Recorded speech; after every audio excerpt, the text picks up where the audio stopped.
Hey everyone, and welcome. My name is Rick Brink, and I'm the market strategist within AllianceBernstein's Global Client Group. And wherever you're viewing this video from, I hope it finds you well. And as you can see, I'm doing it from my family's music room, and you will be very, very pleased to know that none of those guitars will be coming off the wall during this video. Instead, what I am going to be talking about is probably the biggest question I've been getting lately, which is how do I build an equity portfolio in the time of COVID, particularly given the strength we've seen in broad equity markets of late.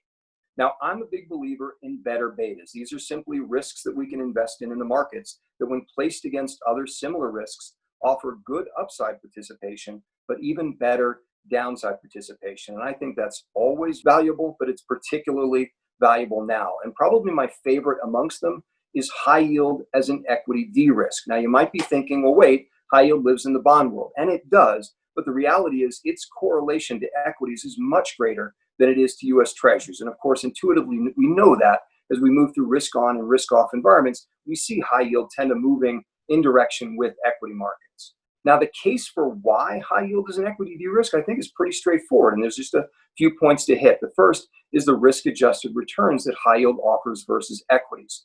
The second is the predictive power that high yield yield to worst offers us as investors to consider the opportunity over the coming years.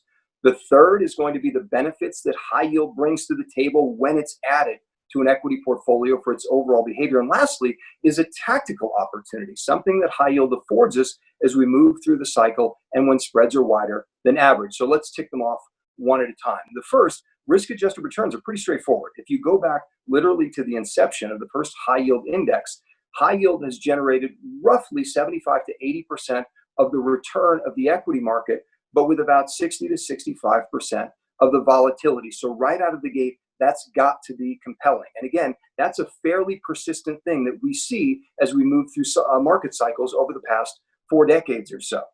The second is really interesting, and this is the predictive power of high yields yield to worst. Put simply, whether spreads are wide or tight, yields are high or low, things are good or bad, whatever your starting yield to worst is on any given day, with high likelihood over the coming 5 years, is pretty reflective of what your average annual total return will be. And so again, as investors, it's very useful to be able to use that as a starting point to consider whether or not to add high yield into the portfolio and the benefits that it provides to us.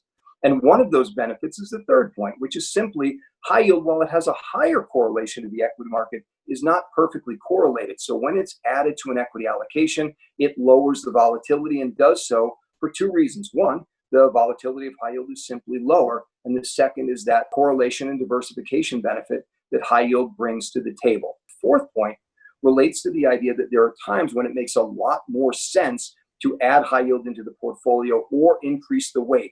And put simply, that's when spreads are much wider than normal. Because when we isolate those periods of time, high yield really shows its performance power versus broad equity markets. And today is exactly one of those times. And a couple of side notes: environments and conditions within markets also bring additional opportunities. So let me add that while I'm talking about high yield generically as a beta, today the ability to use global sources of credit and multi-sector sources of credit really adds to the compelling nature of this story. Now, this is just the first in a few of these ingredients that I plan on talking to you about. But for now, I'd like to thank you for joining us, and I look forward to seeing you in the next video.